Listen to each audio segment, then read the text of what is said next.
حج کا تلبیہ پکارتے، بالحج حج کا سراخن اونچی آواز سے پکارنا، رواہ مسلم سے امام مسلم نے روایت کیا ہے۔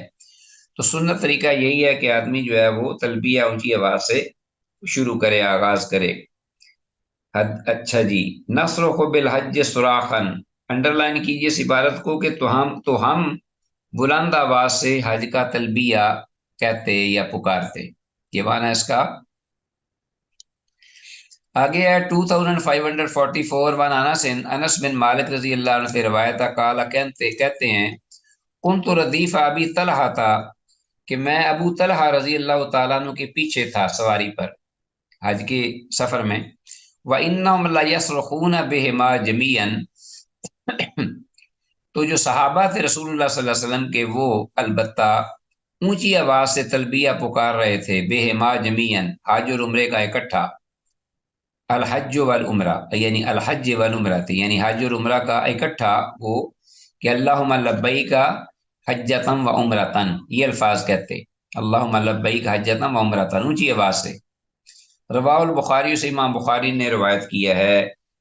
تو ردیف کا معنی جو ہے یہ انڈر لائن کیجیے، سواری میں کسی کے پیچھے بیٹھنا۔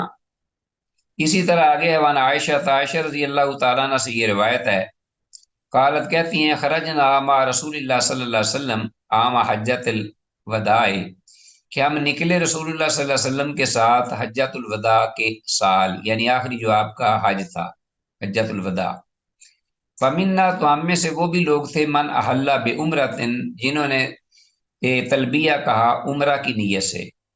عمرہ کی ادائیگی سے۔ ومنا من احل بحج و عمرۃ، اور ہم میں سے وہ بھی تھے جنہوں نے ایک ساتھ حج اور عمرہ اکٹھے دونوں کا تلبیہ کہا، یعنی نیت کی، اللہم لبیک حجۃ و عمرۃ۔ ومنا من احل بالحج، اور ہم میں سے وہ بھی تھے جنہوں نے صرف حج کا تلبیہ پکارا، کہا کہ اللہم لبیک حجۃ، یعنی صرف حج کی نیت کی اور اس نیت سے تلبیہ شروع کیا۔ وأحل رسول اللہ صلی اللہ علیہ وسلم بالحج، اور رسول اللہ صلی اللہ علیہ وسلم نے حج کا ہی تلبیہ پکارا، یعنی آپ نے جب نیت کی تو آپ نے یہی فرمایا اللہم لبیک حجۃ۔ فاما من احل بعمرۃ، تو جن لوگوں نے صرف عمرے کا تلبیہ کہا یا جنہوں نے عمرے کا صرف تلبیہ پکارا یا نیت کی، فحلّا، تو وہ حلال ہوئے عمرہ کر کے۔ وَأَمَّا مَنْ أَحَلَّ بِالْحَجِّ، او جمع الحج والعمرہ تھا، تو جس شخص نے ہم میں سے حج کا صرف تلبیہ پکارا یا حج اور عمرے کا اکٹھا تلبیہ پکارا، او جمع الحج والعمرہ تھا، یعنی اکٹھا کیا حج اور عمرے کو تلبیہ میں نیت میں، فلم یحلوا، تو وہ حلال نہ ہوئے، انہوں نے احرام نہیں کھولا، بلکہ حتیٰ کان یوم النحر، یہاں تک کہ 10 ذی الحج تک، یوم النحر تک، جس دن قربانیاں کی جاتی ہیں اس وقت تک وہ احرام میں ہی رہے۔ متفق علیہ یہ حدیث ہے اور صحیح حدیث ہے۔ تو مطلب یہ ہے کہ اس وقت صحابہ کرام رضی اللہ عنہم میں 3 قسم کے لوگ تھے، کسی نے تمتع کا، کسی نے قران کا، اور کسی نے افراد کا احرام باندھا ہوا تھا۔ حج کی 3 قسمیں ہیں، ان کا ہم نے پہلے ذکر کیا ہے۔ تو یہ اختیار مقام صرف میں دیا گیا تھا، پہلے مقام ایک صرف راستے میں آیا تھا، وہاں یہ اختیار دیا گیا، جبکہ صحیح یہی ہے کہ جب سب اپنے اپنے گھروں میں چلے، گھروں سے سب چلے، تو سب کا ارادہ صرف حج کا ہی تھا، اور صرف حج کا ہی احرام یعنی تلبیہ وہ پکارنا چاہتے تھے۔ آپ صلی اللہ علیہ وسلم نے گھر سے چلتے ہوئے حج افراد کا یعنی احرام باندھا، اور جب ذوالحلیفہ میں وادی عقیق میں رات گزاری تو وہاں آپ صلی اللہ علیہ وسلم کو قران کا حکم ہوا اللہ کی طرف سے کہ حج اور عمرے کو اکٹھا کرو، تو آپ صلی اللہ علیہ وسلم نے پھر اس وقت یہ فرمایا اللہم لبیک بحجۃ و عمرۃ۔ پھر جب مکہ تشریف لائے تو معلوم ہوا کہ مشرک حج کے مہینوں میں عمرہ کی ادائیگی کو برا جانتے ہیں، یعنی خاص طور پر ذیقعد میں، تو آپ نے اس رسم بد کو توڑا اور صحابہ کرام رضی اللہ عنہم سے فرمایا کہ تم عمرہ کر کے احرام کھول دو، اور حج کا احرام فسخ کر دینے کا حکم دیا، اور یہ بھی فرمایا کہ اگر میں پہلے سے جانتا جو بعد میں مجھے معلوم ہوا تو میں قربانی کا جانور اپنے ساتھ نہ لاتا، مطلب یہ کہ لوگوں کے ساتھ میں بھی احرام کھول دیتا، چونکہ میرے ساتھ قربانی کا جانور ہے، میں ساتھ لے آیا ہوں، اس لیے میں حج کران ہی کروں گا۔ تو حدیث میں ایک اعتبار سے تعلیم دینا بھی مقصود تھا کہ حج کی تینوں صورتوں میں کوئی بھی صورت ممکن ہو تو اس کی ادائیگی سے فریضہ حج ادا ہو جاتا ہے۔ ٹھیک ہو گیا جی؟ تو انشاءاللہ یہ احکام میں نے آپ کو سنا دیے ہیں، کہ بار بار آگے آئیں گے اور ان کا اعادہ بھی ہوگا، تذکرہ بھی، تو اچھی طرح آپ کے ذہن میں نقش ہو جائیں گے، جاگزیں ہو جائیں گے۔ تو آج کے سبق کی آخری حدیث پڑھ لیجئے۔ وان ابن عمر رضی اللہ عنہما قال، عبداللہ بن عمر رضی اللہ عنہما سے یہ روایت مروی ہے، وہ کہتے ہیں تمتع رسول اللہ صلی اللہ علیہ وسلم فی حجۃ الوداع بالعمرۃ الی الحج، کہ رسول اللہ صلی اللہ علیہ وسلم نے فائدہ اٹھایا حجۃ الوداع کے موقع پر عمرہ اور حج کو ایک ساتھ ملا کر، یعنی آپ نے کران کیا، حج کران۔ بعدا آپ نے ابتدا کی فحل بالعمرۃ، عمرہ کی نیت سے، عمرہ کی ادائیگی کی نیت سے ابتدا کی۔ ثم احل بالحج، پھر آپ نے راستے میں حج، عمرہ اور حج دونوں کا اپنے نیت کی، جیسا کہ میں نے ابھی ذکر کیا ہے کہ آپ صلی اللہ علیہ وسلم کو وادی عقیق میں جب رات گزاری تو وہاں آپ کو کران کا حکم ہوا، تو پھر آپ نے اللہم لبیک بحجۃ و عمرہ دونوں کا الگ اکٹھا جو ہے وہ تلبیہ پکارا۔ تو اس طریقے سے یہ آپ صلی اللہ علیہ وسلم نے صحیح جو موقف ہے اس کے مطابق حج کران ہی کیا تھا، یعنی حج اور عمرہ کو اکٹھا، اور آپ نے احرام نہیں کھولا۔ اور اس لیے بھی کہ جب مکہ پہنچے، جیسا کہ میں نے ذکر کیا ہے کہ مکہ والے جو تھے پہلے مشرک بفور اسلام، وہ یہ سمجھتے تھے کہ حج کے مہینوں میں یا خاص طور پر زیقات میں عمرہ کرنا درست نہیں، یہ ایک برا عمل ہے۔ تو آپ صلی اللہ علیہ وسلم نے ان کی اس رسم بد کو بھی توڑا اور عمرہ بھی کیا۔ تو اس کے ساتھ ہی عزیز طلبہ، آج کا یہ لیسن ہمارا جو ہے دعا کے ساتھ اختتام پذیر ہوا کہ جو کچھ کہا سنا ہے